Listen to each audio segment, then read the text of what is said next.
Dieu ne brise pas ton cœur pour te punir. Il le brise pour y faire entrer la lumière que ton orgueil empêchait de passer. Écoute l'histoire d'Éliab, l'homme qui a dû tout perdre pour enfin tout posséder.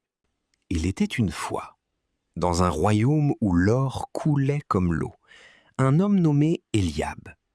Éliab était le favori du roi, l'homme le plus puissant après la couronne.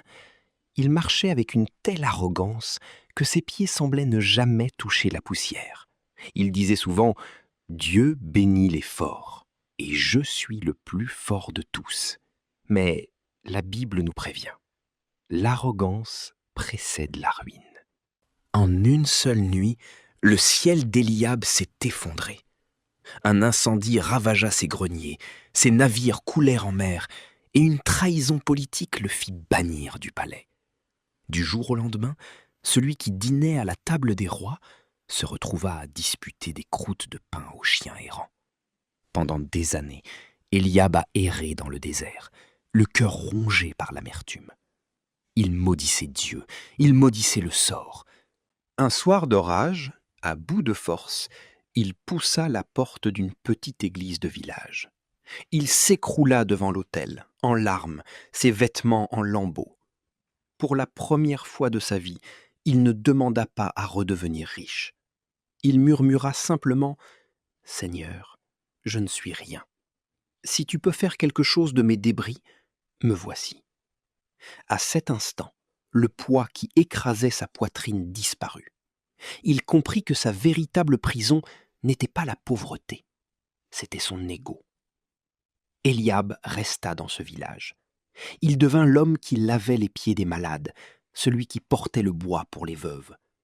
Il n'avait plus de soi, mais son visage rayonnait d'une paix que ses millions n'avaient jamais pu lui offrir. Il était devenu invisible aux yeux du monde, mais précieux aux yeux du ciel. Des années plus tard, le royaume tomba dans le chaos. Le roi, désespéré et entouré de menteurs, cherchait un homme dont l'âme était pure. Il entendit parler d'un saint vivant parmi les pauvres. Quand les gardes ramenèrent Éliab au palais, le roi ne reconnut pas le ministre orgueilleux d'autrefois. Le roi lui demanda « Éliab, comment as-tu pu passer du sommet à la poussière pour revenir avec une telle autorité ?»